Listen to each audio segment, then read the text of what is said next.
قربانی کرنے والے کو کھال یا گوشت اجرت کے طور پہ دینا جائز نہیں. وَلَا يُعْطَى مِن جِزَارَتِهَا شَيْئًا. صحابی کہتے كُنَّا نُعْتِ مِنْ عِنْدِنَا.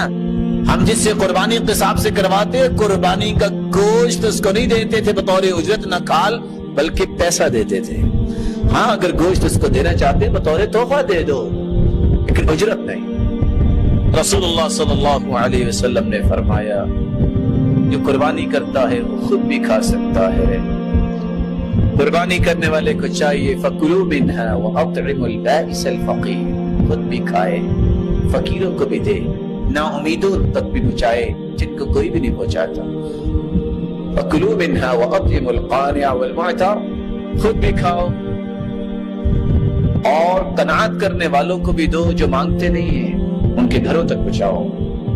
وَالْمُعْتَرَ ضرورت مند کو بھی دو مہمانوں کو بھی کھلاؤ. اگر زیادہ قربانیاں کی ہیں تو آپ ذخیرہ بھی کر سکتے ہیں. اس کا مطلب یہ نہیں ہے ذخیرے کر کے ادھر ذبح کرو ادھر باہر سے لاک کرو اور سیدھا فریج میں اور فریزر میں جائے. یہ مطلب نہیں ہے. آپ نے سب کو حق دیا پھر آپ ذخیرہ بھی کر سکتے ہیں. علی رضی اللہ تعالی عنہ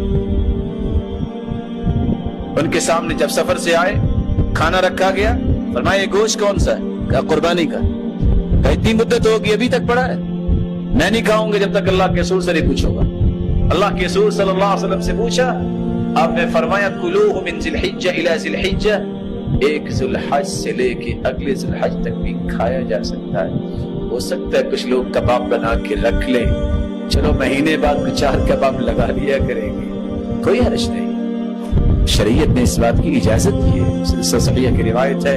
لیکن اس کا مطلب یہ نہیں ہے کہ ساری دنیا محروم صرف کباب چلیں گی تو میرے گھر بھی سارا ساتھ چلے گی باقی کسی رشتہ دار کو ایک بوٹی بھی نہیں پہنچے گی. اس کا یہ قدر مفہوم نہیں ہے.